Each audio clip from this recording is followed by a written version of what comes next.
नमस्ते। रक्षाबंधन की अग्रिम शुभकामनाएं सभी बहनों को, सभी भाइयों को।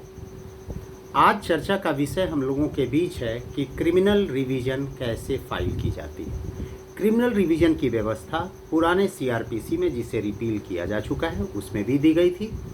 सेक्शन 397 से लेकर सेक्शन 405 के बीच में पुराने सीआरपीसी में उस व्यवस्था की बात की गई थी जिसके अंतर्गत क्रिमिनल रिवीजन फाइल किया जाता है।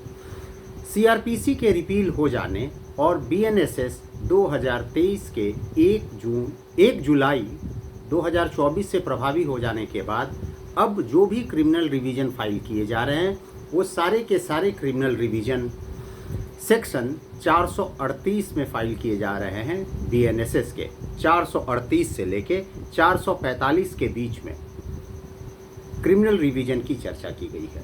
क्रिमिनल रिवीजन में किसी भी अधीनस्थ न्यायालय के आदेश को, उसके फाइंडिंग को या उसके सेंटेंसिंग को चुनौती दी जाती है। वो चुनौती या तो कोर्ट ऑफ सेशन में दी जा सकती है या वो चुनौती हाई कोर्ट में दी जा सकती है। जिस आदेश के खिलाफ प्रेफर किया जाता है क्रिमिनल रिवीजन, उस आदेश के करेक्टनेस, लीगैलिटी और प्रोप्राइटी के विषय में रिविजनल कोर्ट को ये बताना पड़ता है कि अमुक आदेश में अमुक स्थान पर करेक्टनेस नहीं है, लीगैलिटी नहीं है या आदेश विदाउट प्रॉपर्टी फाइल किया गया है। क्रिमिनल रिवीजन को लेकर एक महत्वपूर्ण बात जो हम समूह के सामने आती है कि उसे फाइल कहाँ किया जाए। तो क्रिमिनल रिवीजन बीएनएसएस के धारा 438 में या तो सीधे ऑनरेबल हाई कोर्ट में फाइल की जा सकती है या फिर ऑनरेबल सेशंस कोर्ट में फाइल की जा सकती है। लेकिन ये मौका एक ही बार होता है, दोबारे क्रिमिनल रिवीजन को नहीं फाइल किया जा सकता है। एक और महत्वपूर्ण बात क्रिमिनल रिवीजन को ये लेकर है कि सेक्शन 438 के सब क्लॉज 2 में देखें या पूर्ववर्ती सीआरपीसी के 397 के क्लॉज 2 को देखें। दोनों ही स्थानों पर ये बात स्पष्टतया कहा गया है, ये निर्देशित है कानून के प्रावधान के द्वारा कि किसी भी इंटरलॉक्यूटरी ऑर्डर के खिलाफ रिवीजन फाइल नहीं की जा सकती है। अब ऐसे में प्रश्न उठता है कि आखिर क्रिमिनल रिवीजन इंटरलॉक्यूटरी ऑर्डर के खिलाफ नहीं फाइल की जाती तो किस प्रकार के ऑर्डर के खिलाफ फाइल की जाएगी। इससे पहले ये महत्वपूर्ण है जानना कि आखिर इंटरलॉक्यूटरी ऑर्डर होता क्या है। इंटरलॉक्यूटरी ऑर्डर का अर्थ हुआ वैसा ऑर्डर जो फाइनल नहीं हो, वो बिल्कुल ही टेम्पररी नेचर का हो, वो इंटरिम नेचर का हो और जिस ऑर्डर को पास किए जाने पर किसी भी पक्ष के, कोई भी क्रिमिनल केस में दो पक्षकार होते हैं, एक जो मुकदमा लाता है, दूसरा जिस पर मुकदमा लाया जाता है। तो इंटरलॉक्यूटरी ऑर्डर वो हुआ जिसे पारित करने से किसी भी पक्षकार के किसी राइट या लायबिलिटीज़ पर कोई असर नहीं पड़ता है। जैसे अनेकों किस्म के इंटरलॉक्यूटरी ऑर्डर्स को हम देख सकते हैं, जैसे किसी भी जेएम साहब के द्वारा, एसीजेएम साहब के द्वारा या सीजीएम साहब के द्वारा, ये तीनों court inferior to court of session होते हैं और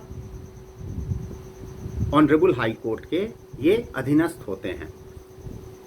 कोर्ट ऑफ सेशंस या कोर्ट ऑफ एडिशनल सेशन जज साहब के भी कोर्ट ऑनरेबल हाई कोर्ट के अधीनस्थ होते हैं, उनके इंफीरियर होते हैं। तो इंटरलॉक्यूटरी ऑर्डर का अर्थ ये हुआ कि यदि मातहत को, वो अदालत जो मातहत है, उसने एक आदेश दिया समनिंग टू विटनेसेस या फिर किसी डॉक्यूमेंट के डिस्कवरी को लेकर, उसके प्रोडक्शन को लेकर, उसके इंस्पेक्शन को लेके या डेट ऑफ हियरिंग को ही फिक्स करने का कोई आदेश दिया, तो इन प्रकार के आदेश से किसी भी व्यक्ति के राइट या लायबिलिटीज़ प्रभावित नहीं हो रहे हैं। ये प्रोसीडिंग के दौरान दिए जाने वाले आदेश हैं, तो इनके विरुद्ध इंटरलॉक्यूटरी ऑर्डर नहीं, तो इनके विरुद्ध क्रिमिनल रिवीजन में आप नहीं जा सकते क्योंकि ये इंटरलॉक्यूटरी ऑर्डर है। पूर्व में ऐसा होता था कि इंटरलॉक्यूटरी ऑर्डर के भी अगेंस्ट में चले जाया करते थे। इसके बाद संशोधन करके जब क्रिमिनल रिवीजन का नया कानून संशोधन करके सीआरपीसी में 1973 में लाया गया, तो उस समय ही यह तय किया गया कि इंटरलॉक्यूटरी ऑर्डर के खिलाफ क्रिमिनल रिवीजन फाइल नहीं किया जाएगा।